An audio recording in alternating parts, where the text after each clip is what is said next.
News update eight 4 के साथ मैं हूं मुनज़्ज़ा शाह। पुंछ के मंगनाड इलाके में एक मेटाडोर हादसे का शिकार हो गया और इस हादसे में मुतादिद अफराद जख्मी हो गए हैं। जख्मियों को राजा सुखदेव सिंह डिस्ट्रिक्ट अस्पताल लाने का अमल शुरू कर दिया गया और इस सिलसिले में मजीद तफसीलात का इंतजार है। अब तक 4 जख्मी अफराद अस्पताल पहुंच चुके हैं।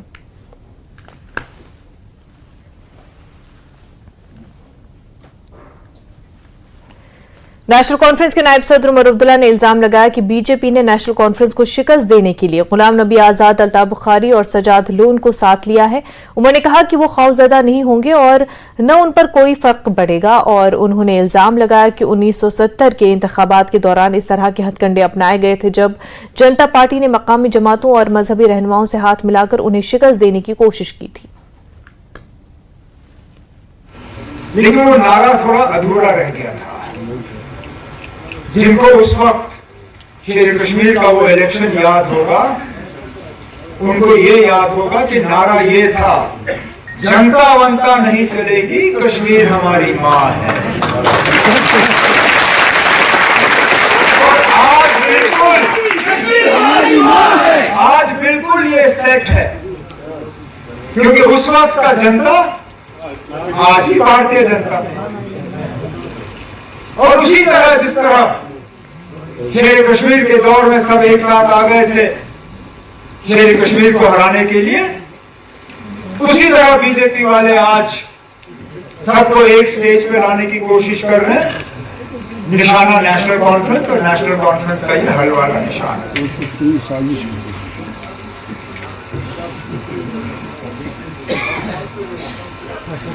हकीकत यह है कि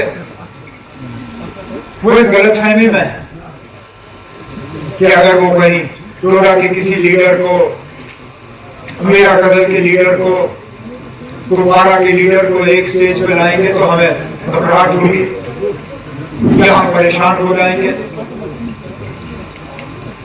मैं आज खुद हैरान हूं इस बात पे कि अपनी सियासी जिंदगी, मुझे भी अब सियासत में अब 20-25 साल हो गए, मैंने सोपोर टाउन में नेशनल कॉन्फ्रेंस का इतना बड़ा प्रोग्राम आज तक एहसास पहले से ही था कि इरशाद, इनकी बहन मसरत, इनके साथी यहाँ पर बहुत ही मेहनत करने वाले हैं। मेहनत इन्होंने बड़ी की कि आज आंखों देखी बात हमारे सामने है कि वाकई इनकी मेहनत का जो फल, और मैं मान के चल रहा हूं पार्लियामेंट इलेक्शन में तो सोपोर से हमें लीड होगी ही होगी और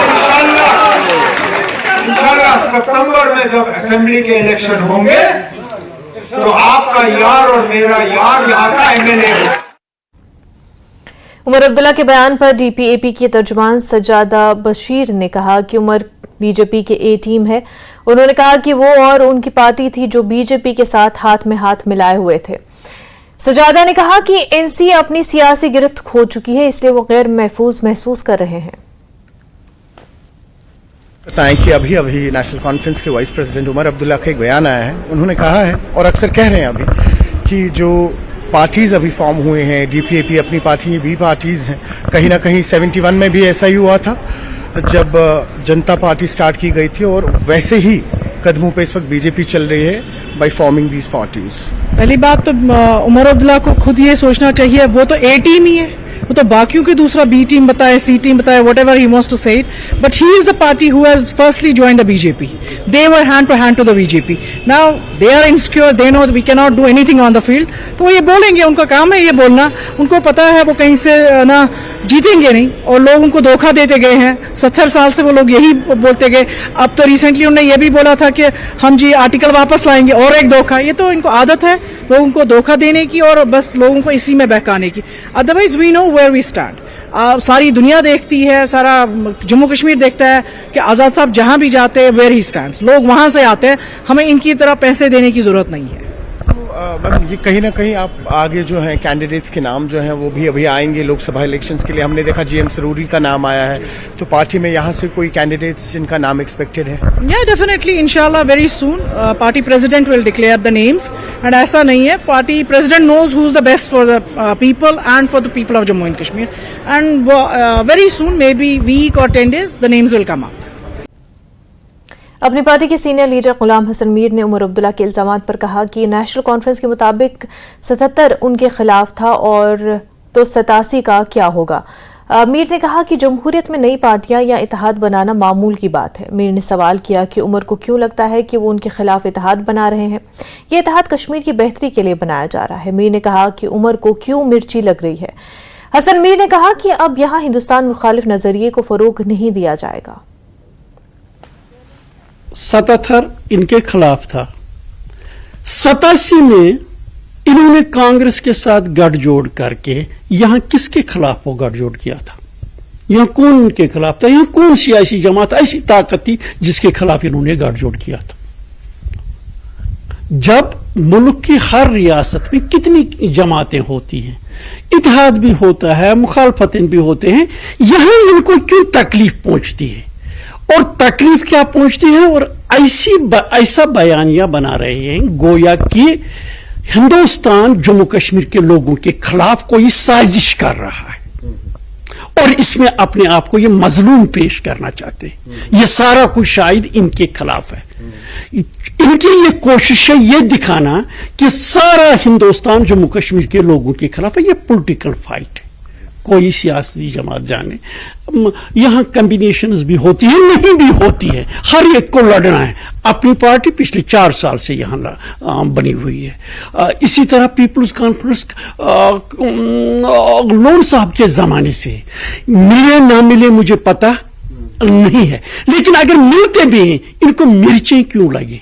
ये क्यों लग रहा है ये कोई कश्मीरियों के खिलाफ कोई गठजोड़ बन रहा है? गठजोड़ बन रहा है जम्मू कश्मीर के लोगों की तरक्की तरफ ले जाने के लिए। गठजोड़ बन रहा है जम्मू कश्मीर के लोगों को उस सियासत की तरफ ले जाना जो उनको तरक्की और खुशहाली दिखाए। गठजोड़ हो रहा है उस सियासत के लिए जो यहां के नौजवानों को गोलियों का निशाना न बनने दे, जेलों की जीनत न बनने दे, कब्रिस्तानों की तरफ रास्ता न दिखाएं, बल्कि तरक्की और खुशहाली की तरफ। और ये लोग, ये जमातें जो यहां ये नैरेटिव, एंटी इंडिया नैरेटिव चलाने की कोशिश कर रहे हैं, ये हमारे नौजवानों के मुस्तकबल को तबाह और बर्बाद करना चाहते हैं। बीजेपी के तर्जुमान अजय भारती ने उमर अब्दुल्ला की तरफ से लगाए गए तमाम इल्जामात को मुस्तरद कर दिया। उन्होंने दोहराया कि जम्मू कश्मीर में किसी भी मुमकिन तीसरे महाज की तश्कील में बीजेपी का बराह रास्त या बिलवास्त कोई ताल्लुक नहीं। भारती ने कहा कि एनसी की क़यादत मायूसी महसूस कर रही है और इसी वजह से वो ऐसे इल्जामात लगा रहे हैं। जो पार्टियां अंग्रेजों ने शुरू करवाई हो और कश्मीर के लोगों को गुमराह करते हुए और अपना स्टैंस बार बार चेंज करते रहे हों, जिन्होंने कभी तो स्वतंत्र कश्मीर की बात करी हो, वो इस तरह की बात करें तो अच्छा नहीं लगता। वास्तव में इस स्टेटमेंट में मुझे डर लगता है उमर अब्दुल्ला साहब का कि उनको लोगों की नब्ज पर से पता चला है कि वो इस बार चुनाव नहीं जीतने वाले हैं। इस तरह जैसे रेस्ट ऑफ द कंट्री में ये इंडी अलायंस वाले जिस प्रकार से ईवीएम का बहाना, इसका बहाना, उसका बहाना कर रहे हैं, तो ये अब दूसरा बहाना बना रहे हैं। उनको मालूम है कि 1977 में भी जो चुनाव को प्रभावित किया गया था वो शेख साहब ने तब बीमार होने का बहाना करते हुए लोगों ने एक तरीके से उनको खराज अकीदत के नाम पर वोट दिया था। वो लोगों के मन से वोट नहीं था, क्योंकि उन्होंने देखा था, उन्होंने शेख साहब की जो अपने मुंह से निकला हुआ स्टेटमेंट था कि उन्होंने इतने दिन सियासी आवारागर्दी की, लोग उससे ऊब चुके थे। ये आज भी इसीलिए शेख साहब के हो या नेशनल कॉन्फ्रेंस के बारे में लोग क्लियर है कि लोग ये नेशनल कॉन्फ्रेंस कोई सही बात नहीं कहने वाले, लोगों की हमदर्द नहीं है, इसलिए वो इस प्रकार का स्टेटमेंट देते हैं और जस्टिफाई कर रहे हैं कि पोस्ट इलेक्शन जब उनको लगेगा कि वो हार चुके हैं तब उनको जस्टिफाई करने के लिए ये करें। 2014 में क्या हुआ था, तब तो ये ऐसे नहीं हुआ, तब लोगों ने उनको क्यों रिजेक्ट किया? तो लोग रिजेक्ट कर चुके हैं और वो इस बात को समझ चुके हैं। आपको लगता है कि कहीं ना कहीं उमर अब्दुल्ला जो बात कर रहे हैं उसमें सच्चाई है? क्या पहले तो ये है कि क्या कोई ऐसा अलायंस आप बना रहे हैं, और अगर ऐसा नहीं है तो क्या आपको लगता है कि उमर अब्दुल्ला डेस्परेट है? बिल्कुल वो डेस्परेट है, क्योंकि हमारे यहाँ पर भारतीय जनता पार्टी के चाहे प्रदेश का नेतृत्व हो, प्रदेश के संगठन महामंत्री जी हो या राष्ट्रीय नेतृत्व हो, उन्होंने क्लियर कहा है। हमारे गृह मंत्री जी आदरणीय अमित शाह जी ने भी लोगों को याद दिलाया है कि भाई जितने भी आपके तकलीफ थी वो कुछ खानदानी परिवारों ने, जिन्होंने शख्सी राज से एक मुक्ति के नाम पर खानदानी राज में लोगों को फंसाया, वो उनको समझा चुके हैं कि उनसे मुक्ति पानी है तो इन पार्टियों को रिजेक्ट करो। और वो लोगों में कहीं ना कहीं वो कॉर्ड दिखाई देता है, लोग उसको रेस्पॉन्स दे रहे हैं, लोग इसकी वापस जवाब दे रहे हैं और उनको समझ में आ रहा है कि नेशनल कॉन्फ्रेंस ने उनके साथ कैसे धोखा दिया। खबरों का सिलसिला आगे भी जारी रहेगा, लेकिन उससे पहले एक छोटा सा ब्रेक।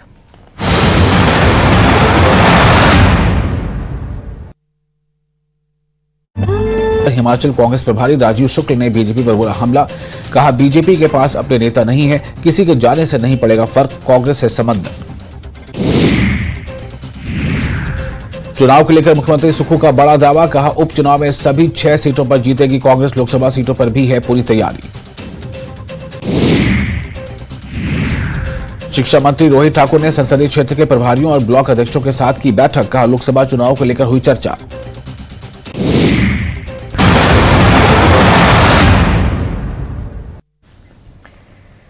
ब्रेक के बाद आपका खैर मकदम है। पार्लिमानी इंतखाबात के पहले मरहले के तहत उधमपुर, कठुआ, डोडा पार्लिमानी हल्के इंतखाब में वोटिंग होगी और इसमें जिला रामबन में भी शामिल है। यहाँ इंतजामिया की जानिब से तमाम इंतजामात को हतमी शक्ल दी जा रही है। जिला भर में इंतखाबी सरगर्मियों का सिलसिला भी जारी है। जिला इलेक्शन ऑफिसर ने कहा कि इलेक्शन कमीशन की हिदायत पर वो सियासी जमातों और अवाम को पुरअमन माहौल फराहम करने को यकीनी बना रहे हैं। पहली चीज़ ये है कि किस तरीके से हमें इंश्योर करना है कि ग्राउंड पे भी किसी किस्म से कोई भी आदमी वोटर को अनड्यू इन्फ्लुएंस या अनड्यू मोटिवेशन जो है वो ना करे, जो under election commission of India की गाइडलाइंस के अनुसार ना हो। दूसरा ये है कि सबको जो है वो एक लेवल प्लेइंग फील्ड जो है वो देना है और उसमें पॉलिटिकल पार्टीज भी आती हैं, उसमें वोटर भी आता है और बिना किसी इम्तियाज के। थर्ड उसमें यह आता है कि हर वोटर अपने हक को समझते हुए उसका पोलिंग डे वाले दिन इस्तेमाल भी करे। तो ये बड़ी चीज़ें जो हैं इसके लिए रामबन डिस्ट्रिक्ट ने पूरी तैयारी कर ली है और हम इसके लिए रेडी हैं कि जो हमारा फर्स्ट फेज़ में जो हमारी पोलिंग डे होगा उस दिन जो है पूरी आवाम को जो है एक जश्न के माहौल में, त्योहार के माहौल में जो है उनको वोट डालने का पूरा जो है फ्री, फेयर, ट्रांसपेरेंट वे में उनको एक प्लेटफॉर्म प्रोवाइड की जाएगी। लोकसभा इंतखाबात 2024 के लिए जिला रामबन में तैयारियां जोरों शोरों से जारी है। डिस्ट्रिक्ट इलेक्शन ऑफिसर रामबन बसीरुल हक चौधरी ने आज पॉलिटिकल पार्टीज को जिला हेडक्वार्टर रामबन में ARO 54 और ARO 55 से मुलाकात करवाई और यहाँ पर तैयारियों से आगाही दी। और उसके अलावा जिला हेडक्वार्टर रामबन में कंट्रोल रूम कायम किया गया है, जिसमें जिला भर में जितने भी लोग हैं वो इस कंट्रोल रूम के टोल फ्री नंबर पर रब्ता कायम कर सकते हैं और किसी भी तरह की अगर उनको दुश्वारी या परेशानी हो वो इस टोल फ्री नंबर पर रब्ता करके अपनी मुश्किलात जो है वो रजिस्टर कर सकते हैं। उसके अलावा डिस्ट्रिक्ट इलेक्शन ऑफिसर ने तमाम आवाम से गुजारिश की है कि वो जमहूरियत के जश्न में बढ़ चढ़ कर हिस्सा ले और 19 अप्रैल को जब वोट देने का दिन होगा वो अपने घरों से बाहर निकले और इस जमहूरियत के जश्न में शामिल हो ताकि वो अपने मुल्क की तामीर में अपना किरदार अदा कर सके। न्यूज़ 18 जम्मू कश्मीर लद्दाख हिमाचल के लिए रामबन से बिलाल बाली। श्रीनगर के बिमना में वाक़े VMS बहाली मरकज में रजाकार मेडिकल सोसाइटी की जानिब से कैंसर से मुतालिक आगाही प्रोग्राम का इनेकाद किया गया। लोगों को कोलोरेक्टल कैंसर के बारे में आगाही दी गई और बताया गया कि इब्तदाई मराहिल में इसका इलाज करके इस बीमारी पर काबू पाया जा सकता है। डॉक्टर शबनम बशीर, एक मारूफ ऑन्कोलॉजिस्ट, ने वादी में कैंसर के इंतजाम के बारे में गुफ्तगू करते हुए इस बात पर रोशनी डाली कि कैंसर के इलाज में खास तौर पर निजी शोबे में तब्दीली की जरूरत है।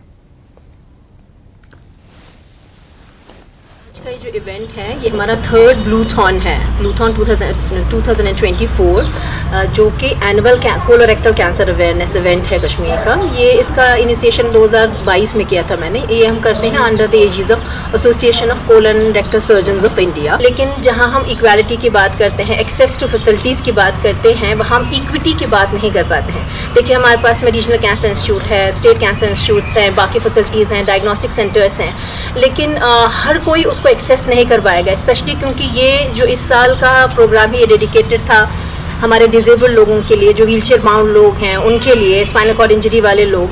तो ये बहुत सारी पॉलिसीज़ इसमें डिस्कस हुई और बहुत सारी पाथवेज़ कि हम लोग कैसे फैसिलिटेट कर सकते हैं, तो ये सारी चीज़ें हम डिस्कस करते हैं। और आपके जो है मीडियम से हम लोग चाहते हैं कि ये चीज़ें हाईलाइट हों और इन हमारे जो ये सेगमेंट है, ये भाई बहन हैं जो व्हीलचेयर बाउंड हैं, इनको बहुत ज़्यादा इसमें जो है जो इम्पोर्टेंस मिले, इनको थोड़ा सा और एक्स्ट्रा केयर मिले और इनके जो मुद्दे हैं वो सॉल्व हो सकें। आज का जो ये इवेंट था, ये हमने voluntary medical society in collaboration with colorectal cancer association of India और भी एक दो ऑर्गेनाइजेशंस थी जिनके साथ हमने यहाँ पे अवेयरनेस रखा था कोलोरेक्टल पर। जब हम देखते हैं कि ऑलमोस्ट इंडिया में, अगर हम अपनी कंट्री की बात करें, यहाँ पे ऑलमोस्ट तकरीबन 1 मिलियन, जो कि तकरीबन 1 लाख लोग ऐसे, 10 लाख लोग ऐसे हैं जिनको कोलोरेक्टल कैंसर्स होते हैं और इसके लिए अवेयरनेस की काफ़ी ज़रूरत है। और जब बात आती है स्पाइनल कॉर्ड इंजरी या जो persons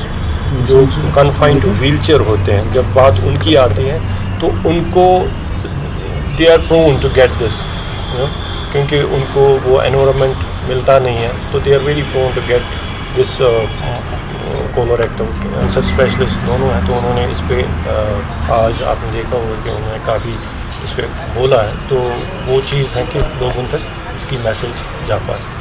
thank you. DDC तुलेल Ejaz राजा का कहना है कि तुलेल तहसील में अभी भी कई इलाकों में लिंक रोड्स बर्फ न हटाने की वजह से बंद है। इसकी वजह से इन इलाकों के लोगों को चलने फिरने में दुश्वारियों का सामना है। एजाज राजा का कहना था कि उन्होंने ये मामला पहले ही मुतल्लिका महकमे के साथ उठाया और वो इस मसले को डीसी बांडीपुरा के नोटिस में लाएंगे। जैसे हम सब जानते हैं कि कल 38 डेज के बाद हमारा जो बांडीपुरा गुरेज रोड है वो खुल चुका है ट्रैफिक के लिए, लेकिन अनफॉर्चुनेटली जो अब तुलेल के हमारे लिंक रोड से मैक्सिमम, जिसमें हमारा किलशे का बसगी रोड है, उसके बाद हमारा नीरू नाला है, सफ़ेद आब है, सतेनी नाला है, ढांगी थल है, वजरी थल है, अंगाई कोट है, अब्दुलन चकवाली रोड है, ये सारे अभी बंद पड़े हैं। स्नो क्लियरेंस नहीं हुआ है। मैंने कंसर्नर जो डिपार्टमेंट है, मैंने उनसे बात की है, खासकर मैकेनिकल डिपार्टमेंट से, कि स्नो क्लियरेंस से वो फौरी तौर किया जाए वहाँ पे।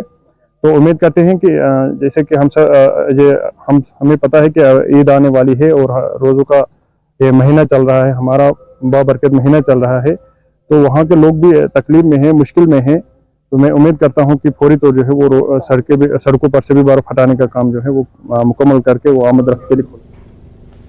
गुरेज के बगतौर ब्लॉक में फौज ने इलाके की अंदरूनी सड़क से बर्फ हटाने का काम शुरू किया। मकामी लोगों का कहना था कि इस सीजन में भारी बर्फबारी हुई, इसकी वजह से इलाके के लिंक रोड आज तक बर्फ की वजह से बंद थे। लोगों को चलने फिरने में दुश्वारियों का सामना करना पड़ता था। मकामी लोगों ने फौज की जानिब से अंदरूनी सड़कों से बर्फ हटाने के लिए फौज का शुक्रिया अदा किया।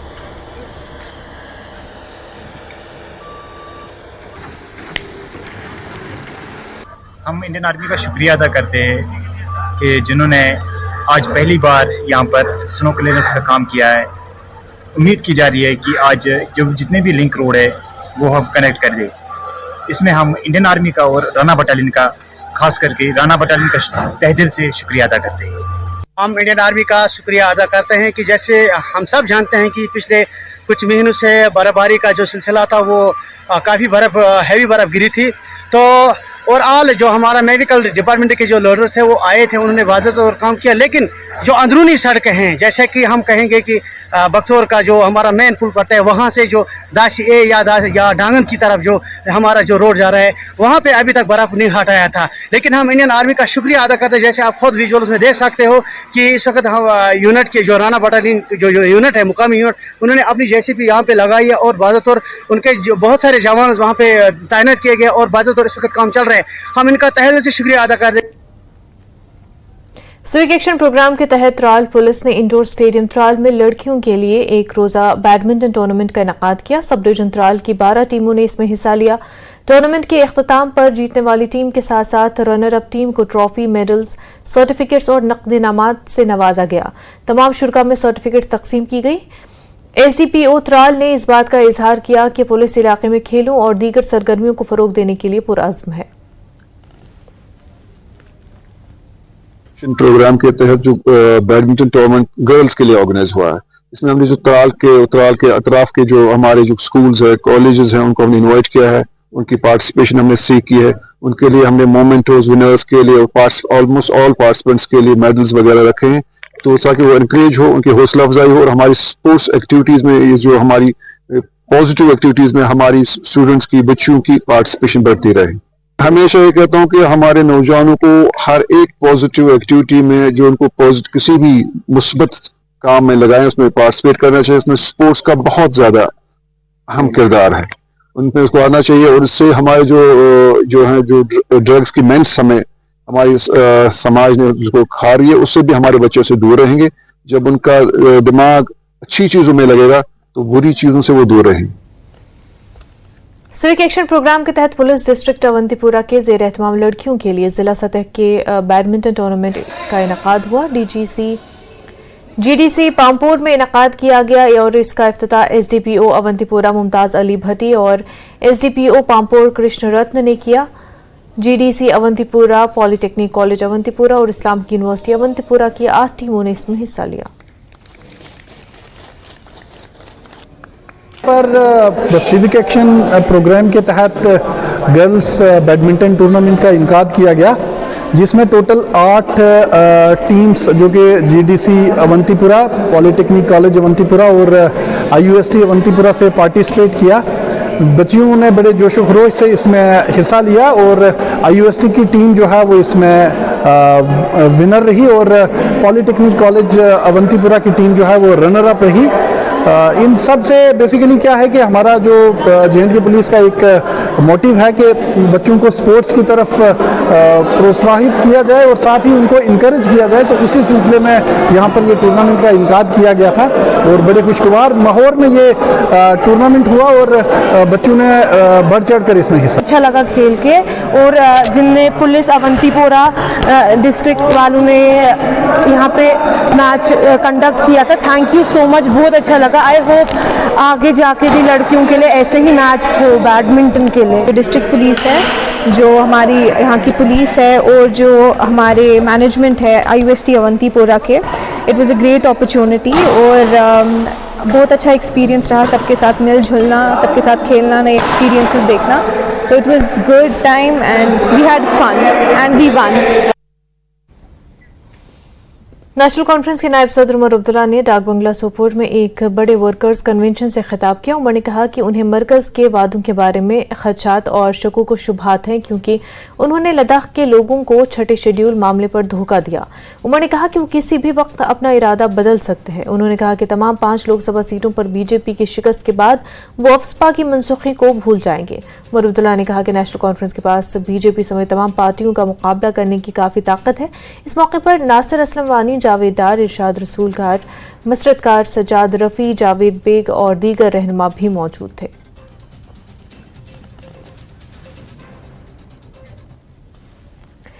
ट्रांसपोर्टरों ने जम्मू में जबरदस्त एहतजाज किया और इंतजामिया की तरफ से उनके हकीकी मुतालबात पूरे न होने की सूरत में खुदसोजी और गैर मुअय्यना मुद्दत की हड़ताल की धमकी दी। ट्रांसपोर्टर्स के सदर अजीत सिंह ने कहा कि जम्मू कश्मीर में ई बसों और ई रिक्शों को फरोग देने के हुकूमती इक़दामात की वजह से हजारों खानदान फाका कशी के दहाने पर है। उनका कहना है कि हुकूमत इन इलेक्ट्रिक बसों के रूट और वक्त का रुख मोड़ने और मुकर्रर करने के उनके हकीकी मुतालबे पर तवज्जो नहीं दे रही। इंतजामिया और ट्रांसपोर्टर्स के दरमियान कोई बातचीत नहीं हुई। जेएमसी कमिश्नर ने बात करने से इनकार कर दिया। अजीत सिंह ने कहा कि वो गैर मुअय्यना मुद्दत की हड़ताल की कॉल दे सकते हैं। ट्रांसपोर्टर्स आज जीएमसी पहुंचे थे जीएमसी कमिश्नर को मिलने के लिए, लेकिन इनसे बातचीत नहीं हुई और इनसे बात करने से मना कर दिया। क्या कहेंगे? म्युनिसिपल कमिश्नर किसी की बात सुनने के लिए राजी ही नहीं है, वो अपनी मनमानी कर रहा है। उसके लिए कोई नियम कानून नहीं है, नियम कानून सिर्फ आवाम के लिए है। इस म्युनिसिपल कमिश्नर के लिए आज मैं बड़ा दुख हुआ, क्योंकि हमने पहले भी 5 मीटिंग्स इनके साथ की हैं। इनकी 50-60 बसेस को हमने अपना पेट काट के चलाने के लिए दिया है कि ठीक है जी, आप ये रूल्स में आप टाइम टेबल को फॉलो करके चलिए। मगर आज जो उन्होंने 2 दिन पहले, परसों जो और कल हरकत की, इन्होंने बिना बात किए हुए हर जगह को गाड़ियों को डाल दिया। इस वक्त की बड़ी खबर आपको बता दें, पुंछ में सड़क हादसा। मंगनाड इलाके में एक मेटाडोर हादसे का शिकार हो गई। सड़क हादसे में 10 अफराद जख्मी बताए जा रहे हैं। पुंछ के हवाले से आपको ये बड़ी खबर बता रहे हैं, जहां पर सड़क हादसा पेश आया है जिसमें 10 अफराद जख्मी बताए जा रहे हैं। तो पुंछ में सड़क हादसा पेश आया है जिसमें 10 अफराद जख्मी बताए जा रहे हैं जिनको इलाज के लिए अस्पताल पहुंचाया गया है। अस्पताल में उनका इलाज चल रहा है। मंगनाड इलाके में यह हादसा पेश आया है। मेटाडोर को हादसा पेश आया जिसमें 10 अफराद जख्मी हुए हैं। अस्पताल की तस्वीरें आप अपनी टीवी स्क्रीन पर देख रहे हैं। जख्मियों का इलाज इस वक्त अस्पताल में जारी है। मंगनाड इलाके में यह हादसा पेश आया जहां पर एक मेटाडोर जो है वो हादसे का शिकार हो गई जिसमें 10 लोग जख्मी बताए जा रहे हैं और जख्मियों का अस्पताल में इलाज जारी है। अस्पताल की तस्वीरें आप अपनी टीवी स्क्रीन पर भी देख सकते हैं जहां पर इस वक्त जख्मियों का इलाज किया जा रहा है। पुंछ से आपको ये बड़ी खबर बता रहे हैं।